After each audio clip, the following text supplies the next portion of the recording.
Hello, I'm David Stevens, founder of Beliefchangers. Let me ask you a question. Do you ever find yourself lacking in faith, love, or patience? I mean, you want more faith, right? You want to show more love, right? You do want more patience in your life, don't you? Well, the natural instinct is to go get what you want. You just need to set a goal, right? Work toward that goal and then measure your progress along the way. But have you ever tried to increase your faith only to become impatient with your lack of progress?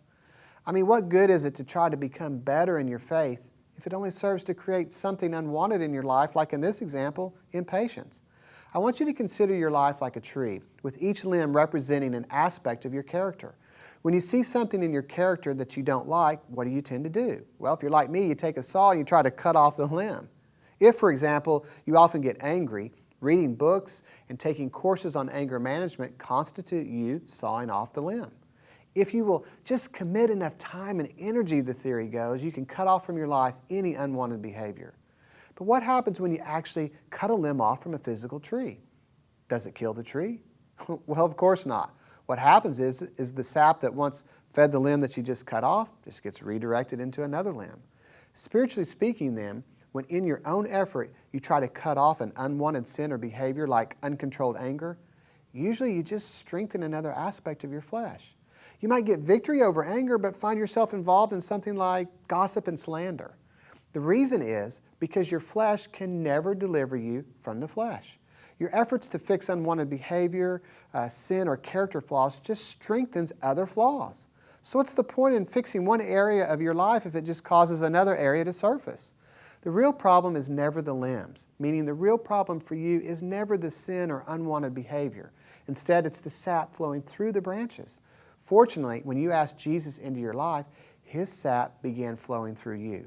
No longer do you need to take a saw to any unwanted behavior. You just need to turn the tap on, so to speak, so that His sap can then begin flowing through your life. Well, practically speaking, how can you do this? Well, it goes back to what I alluded to earlier.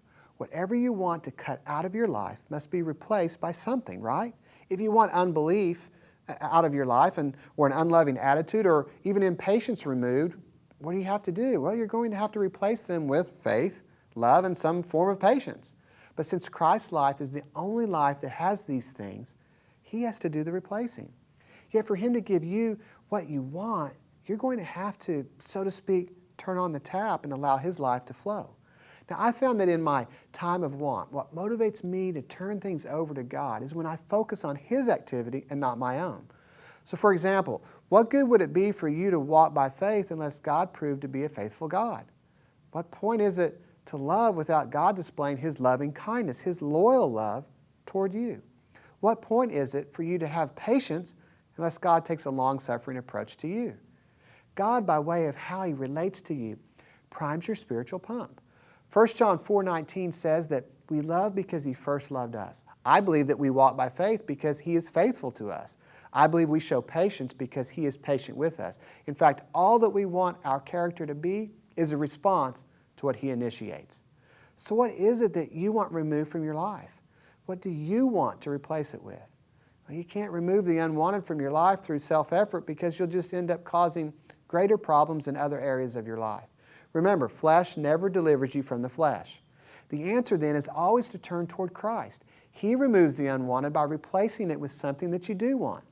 And what causes you to open your life up to Him in ever larger amounts is when you focus and meditate on His character. Faith, love, patience, whatever you want in your life, He meets with a larger amount of faithfulness, loving kindness, and long-suffering. What you want, He has, and what He has, He will freely give. I'm David Stevens for Beliefchangers, reminding you that no life lives better than the one that abides in Christ.